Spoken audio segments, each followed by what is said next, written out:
When kindness silences your truth, it stops being love. When kindness erases your selfhood, it stops being strength. This is the hidden danger of kindness without limits. And today, we will walk straight into its shadow. Firstly, cruelty is easy to name, but the prison most people live in is built not from cruelty, but from kindness gone unchecked. It doesn't look like destruction, it looks like care. It doesn't sound like violence, it sounds like sacrifice. But sacrifice, repeated endlessly, corrodes the one who gives. Every person who has loved too much knows this collapse. The first part is surrender. Like, you give more, you bend further, you disappear faster. The second is awakening. You see that love without selfhood is not love at all. One path empties you, the other rebuilds you. Aristotle believed virtue is balance. Courage is not recklessness, but the middle ground between fear and overconfidence. Generosity is not poverty of the self, but giving while still preserving your own good.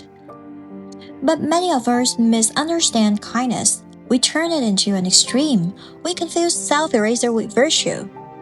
And like Aristotle warned, every virtue pushed too far becomes a vice. Kierkegaard described despair as the sickness unto death, and one form of despair, he said, is to lose yourself entirely in another. This is what unchecked kindness does. You no longer stand as an individual, you become only the shadow. Simone de Beauvoir saw how women were taught in despair to dissolve in devotion, to measure worth by how much they give. The devoted woman, she wrote, lives only for another, never for herself. Kindness, in this distorted form, becomes obedience. And Fromm, in The Art of Loving, was blunt. Real love is only possible between two whole selves. The moment one vanishes, what remains is not love, but dependence. So when kindness becomes compulsive, it is not sacred anymore. It is fear, it is despair, it is a slow self-betrayal dressed in virtue. Picture a river flowing. At first, it nourishes everything it touches, trees, fields, villages. But what if the river gave and gave without pause until its shores ran dry? The people could embrace the river. They could abandon it when it stopped feeding them. This is the danger of endless kindness. You think you are life-giving, but in reality, you are draining yourself until nothing remains. The truth is brutal. A dry river saves no one, and a broken self cannot sustain love. Kindness rarely collapses in a dramatic moment. It decays quietly, wearing masks we mistake for love. People pleasing, saying yes while your body trembles with no. Caretaking, carrying their storms while you drown in silence. Endurance, tolerating disrespect and calling it loyalty. Apology addiction, saying sorry for existing, for needing, for feeling. Fear of conflict, swallowing truth to preserve false harmony. Each one feels like kindness, but each one is a chain, and chains, once sin, can be broken. Kindness must return to its true form, chosen, balanced, and free. Step 1. Awareness. Ask, am I giving from love or from fear of abandonment? Step 2. Boundaries. Kindness without the power to say no is servitude. Say, I love you, but I will not vanish for you. Step 3. Reciprocity. If kindness only flows one way, it is not love, it is extraction. Real relationships refill what they receive. Step 4. Self-kindness. The highest devotion is not toward others, but toward your own humanity. Every step is not selfishness, it is salvation.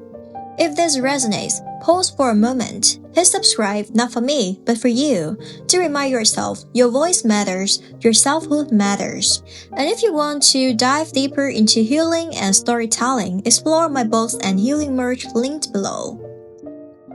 Kindness without limits always demands payment, you know? Stay in it and you pay with your clarity, your dignity, your inner flame. Step out and you pay with discomfort, with loneliness, with conflict.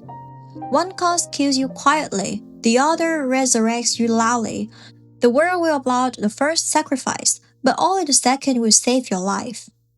This is not just a personal good, it is cultural. It is the company that rewards overwork and calls dedication. It is the family that praises obedience and calls respect. It is the society that glorifies women who give everything and shames those who refuse. Reclaiming kindness is not selfishness, it is rebellion. It is the radical act of saying, my humanity is not up for trade. Love, like kindness, has two faces. It can nourish or it can consume. It can affirm or it can erase. It can set you free or chain you tighter. The question is simple. Is my kindness chosen or is it coerced? Because true love never demands your erasure. It celebrates your existence.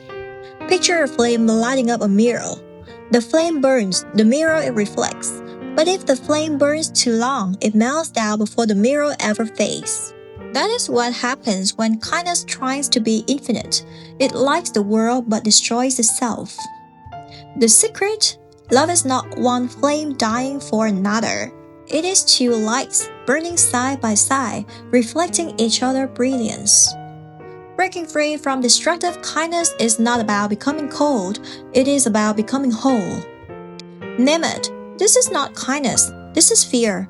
Anchor yourself, journaling, therapy, honest reflection. Build your spine, boundaries that honor your humanity. Decide, stay and dissolve, or leave and grow. Kindness that erases you is a weakness. Kindness that includes you is power.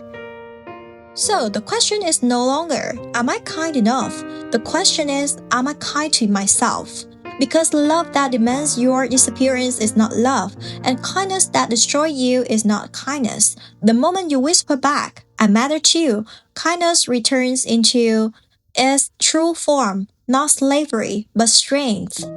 So I leave you with this. In the theater of love, are you the flame burning yourself to ask for another?